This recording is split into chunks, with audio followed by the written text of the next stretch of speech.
Hello friends, welcome to stock inside by Anshuman. जैसा कि हम लोगों ने डिस्कशन किया होता, जो 41,000 का जो लेवल है, 41,100 का, वो एक रेजिस्टेंस की तरह काम करेगा। लेकिन जो 41,100 200 से लेके 800 के बीच ये resistance area complete resistance area है।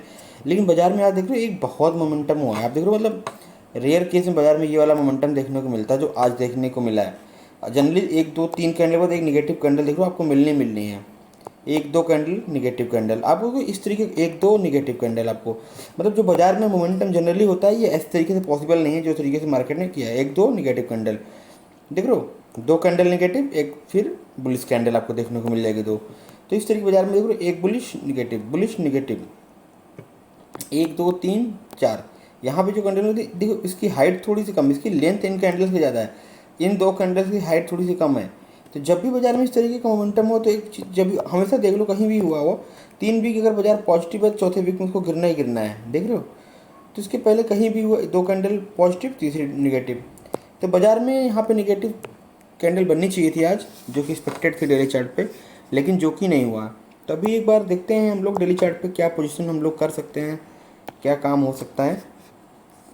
तो बाजार में जब भी मैंने आपको बताया ये वाला मोमेंटम जब बनेगा ना, आपको एक बढ़िया मोमेंटम देखने को मिलेगा। तो देख लो कल तो इसका हाई जो बहुत ज़्यादा बड़ा मोमेंटम तो नहीं मिल पाया था यहाँ पे, लेकिन एक अच्छा मोमेंटम अप साइड रहा है। लेकिन जैसे इसका डाउन साइड निकला है और फिर अगेन अप साइड निकला है, देखो आपको बहुत बड़ा मोमेंटम देखने को मिला है। यहाँ पे भी जब था तो आपको बड़ा मोमेंटम मिला था, जब भी ये बना है आपको बड़ा मोमेंटम मिला है। तो ध्यान रखो, छोटे छोटे पॉइंट्स हैं, छोटे छोटे पैरामीटर्स हैं जिनको आप देख के धीरे धीरे आगे बढ़ सकते हो। कल के दिन में अगर थोड़ा सा मैं मार्केट में मैं ट्रेड करना कम पसंद करूँगा या फिर सेलिंग के साइड ही पसंद करूँगा। अगर मार्केट कल इस कैंडल का 50% के नीचे अगर क्लोजिंग, ये वाली जो क्लोजिंग हुई इसके प्रीवियस डे इसकी क्लोजिंग के नीचे अगर निकलना शुरू करेगी तो हम एक बार शॉर्ट सेल के लिए प्लान बनाएंगे, और जो हमारा टारगेट होगा 40,000 के आसपास, यानी कि 40,250, 41,250 के नीचे अगर जैसे ही क्लोज करना शुरू करेगी बाजार, आपको एक निगेटिव कैंडल देखने को मिलेगी या बहुत बड़ा गैप अप मिल जाए 40,400, 40,800, 40,900 के आसपास। तो एक कोई निगेटिव कैंडल देखने के बाद हम लोग सेलिंग के लिए प्लान करेंगे, जो बाज़ार में एक नीचे के साइड तक का मोमेंटम आपको देखने को मिल जाएगा। तो इस तरीके से आप ट्रेड को प्लान करो। बाज़ार में एक बहुत अच्छी अपॉर्चुनिटी का जो मिली थी वो आपने, एक सेकंड आपको मैं 15 मिनट के चार्ट पे समझाना था कुछ, एक सेकंड। हाँ, देख लो बाजार में ये वाला मोमेंटम जब भी हुआ है, देखो कितना ज़बरदस्त मोमेंटम था। आपको अगर अगर आपने एक रेंज जो मैं पढ़ाता हूँ अगर उसको आपने ध्यान दिया हो तो यहाँ पे एक कंसोलिडेशन जोन बनी थी थोड़े टाइम के लिए, देख रहे हो। और जब ये 20 का ब्रेकआउट हुआ तो एक बड़ा मोमेंटम मिला। यहाँ पे एक रेंज बनी जरूर थी, लेकिन यहाँ पे आपका एक स्टॉप लॉस गया होगा। यहाँ पे ब्रेकआउट तो जरूर दिया, लेकिन ये बहुत अच्छे प्लेस पे ये रेंज बनी है। ये इस रेंज का जल्दी स्टॉप लॉस नहीं मिलता है हमें, लेकिन यहाँ पे हमें एक स्टॉप लॉस देखने को मिला है।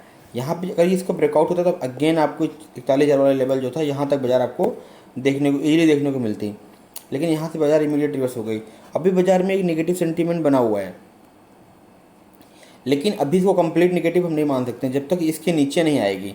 जब बाजार ये 41,300 या 250 के नीचे एक 15 मिनट का कैंडल क्लोज कर दे, 5 मिनट कैंडल क्लोज कर दे, फिर इसी के लो के नीचे शॉर्ट करेंगे और इसी का हाई का स्टॉप लॉस लगाएंगे। और टारगेट जो होगा हमारा 41,000 का फर्स्ट टारगेट होगा, एंड सेकंड टारगेट होगा हमारा 40,800 40,900 का जो टारगेट होगा, उसके लिए हम लोग प्लान कर पाएंगे।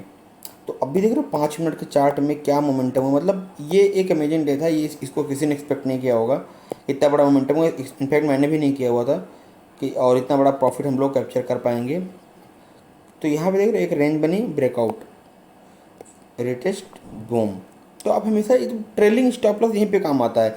आपने 100 रुपये में कोई स्टॉक खरीदा है और आपने सोचा 20 रुपये का स्टॉप लॉस दूंगा, मार्केट 120 पे चली गई, आपने अपना ट्रेलिंग स्टॉप लॉस को 100 पे लिया, मार्केट 140 पे चली गई, आपने स्टॉप लॉस को 120 पे लिया, मार्केट 160 चली गई, आपने ट्रेलिंग स्टॉप लॉस को 140 लिया, मार्केट 180 चली गई, आपने ट्रेलिंग स्टॉप लॉस को 160 पे लिया है, मार्केट 200 चली गई, ट्रेलिंग स्टॉप लॉस 180। तो ये जब आप इसको करते रहोगे तो जो लास्ट वाला होगा आपका हिट होगा, यानी कि आप बड़ी रैली को कैच कर पाओगे। ठीक है, तो मार्केट के मोमेंटम को आप मिस नहीं कर पाओगे, और कोई तरीका नहीं है मार्केट के मोमेंटम को कैच करने का।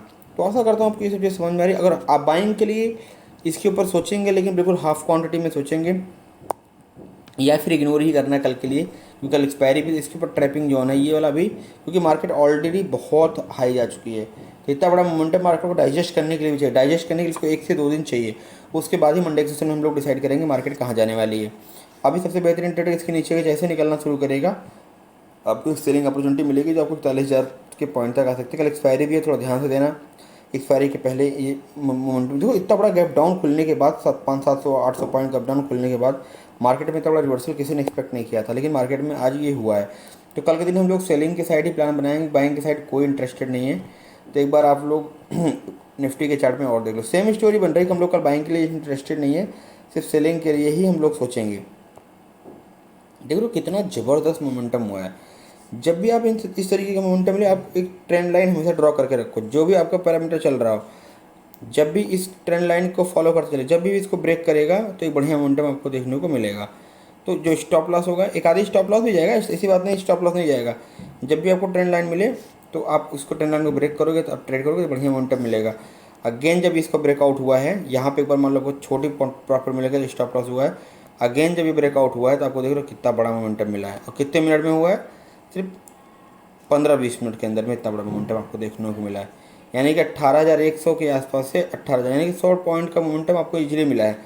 तो इस तरीके से आप ट्रेड को प्लान करो, देखो, सीखो, समझो, तो आने वाले टाइम में आप इसको कैप्चर कर पाओगे। देखो बड़े अमाउंट, देखो ये सब टाइम लगने वाली चीज़, टाइम टेकिंग काम है, कोई इजीली वे में कुछ नहीं होने वाला है। स्टॉक मार्केट में भी या कहीं भी दुनिया के किसी बिजनेस में इजीली वे में कुछ नहीं होने वाला। देखो 15 मिनट के चार्ट पे कंसोलिडेशन जोन बना, ब्रेकआउट, फिर आपको कितना बड़ा मोमेंटम, और यहाँ पे जो हम लोग जैसे समझते हैं ये सप्लाई जोन होता है, यहाँ से बाजार में एक रेजिस्टेंस पॉइंट मिलता है, ऐसा हम लोगों ने डिस्कशन किया हुआ है। क्योंकि जहाँ से बाजार गिरी है वहाँ पे एक बार बाजार जाएगी तो एक बार रिटेस्ट करके डाउन आएगी।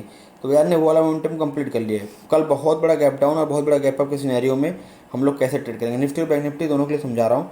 बहुत बड़ा गैप डाउन खुलता है 17,800 के पास या 17,900 के पास, ये इमीडिएट आपको सपोर्ट का काम करेगा। यहाँ पे कोई अगर बढ़िया 15 minute candle, 5 minute candle consolidation zone बनता है, या फिर कोई बुलिश हैमर या बुलिश सिंगल, कुछ भी एक पॉजिटिव कैंडल बनती है तो आप इसके बाद बाई करोगे, और आपका जो फर्स्ट टारगेट होगा आपका 18,000 का होगा, और सेकंड टारगेट आपका 18,100 के आसपास का या 18,070 के आसपास का आपका जो टारगेट होगा वो निकल के आएगा। तो इस तरीके से आप ट्रेड को प्लान करोगे। बहुत बड़ा नेगेटिव, बहुत बड़ा बहुत बड़ा गैप अप सिचुएशन में मुझे सेलिंग ही दिख रही है कि बाजार में एक सेलिंग ही आती हुई दिखेगी। तो आशा करता हूँ आपको ये सब पॉइंट समझ में आ रहा है। मार्केट को, साइकोलॉजी को समझो।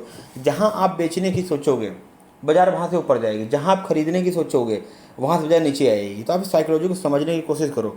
बाजार में जब आप इस तरीके की चीज़ों को समझना शुरू कर दोगे तो आने वाले टाइम में आप ट्रेडर बन ही जाओगे। तो मार्केट के ऊपर, जो मार्केट में पूरी दुनिया क्या सोच रही है, पूरी दुनिया मार्केट में सोच रही थी कल मार्केट डाउन आएगी, एग्जैक्टली डाउन आएगी, तो वो डाउन आएगी। क्या डाउन बाजार रह सकती है? बिल्कुल नहीं रह सकती, क्योंकि बाजार को ऊपर जाना भी तो है। क्योंकि जिन लोगों ने यहाँ पे शॉर्ट सेलिंग किया होगा, फिर वो लोग यहाँ पे माल बुक भी तो करेंगे। जब माल बुक करेंगे बाजार ऊपर को जाना है। तो लेकिन यहाँ पे एक कंफर्मेशन चाहिए आपको, एक 5 मिनट के चार्ट में एक कंफर्मेशन चाहिए, या 15 मिनट के चार्ट में कंफर्मेशन। जब तक ये कंफर्मेशन नहीं मिलेगा, कोई बुलिश कैंडल नहीं, तब तक आप ट्रेड मत कीजिए, नहीं तो आप ट्रैप भी हो सकते हो। बाजार फ्लो में अगर गिर गया 500-700 पॉइंट और, तो आपका जो प्रीमियम होगा बर्बाद हो जाओगे आप। तो इस तरीके का जब तक कोई बुलिश कैंडल नहीं मिलेगी, इससे अगर 50 बड़ी कैंडल है 50% आप स्टॉप लॉस अगर ट्रेड करो, छोटी कैंडल है तो उसका फुल जो लो है उसके नीचे आप ट्रेड कर सकते हो। तो इस तरीके से आप ट्रेड को प्लान करोगे, धीरे धीरे करके सीखोगे, समझोगे, तो आप धीरे धीरे करके ट्रेडर बन ही जाओगे। आशा करता हूँ मैं आपको जो पढ़ा रहा हूँ, समझा रहा हूँ, उसको आप समझ पा रहे हो, कनेक्ट कर पा रहे हो। अगर आप इसको कनेक्ट कर पा रहे हो, चीज़ों को समझ पा रहे हो, तो आप इसको वीडियो को लाइक शेयर सब्सक्राइब कीजिए। Thank you so much.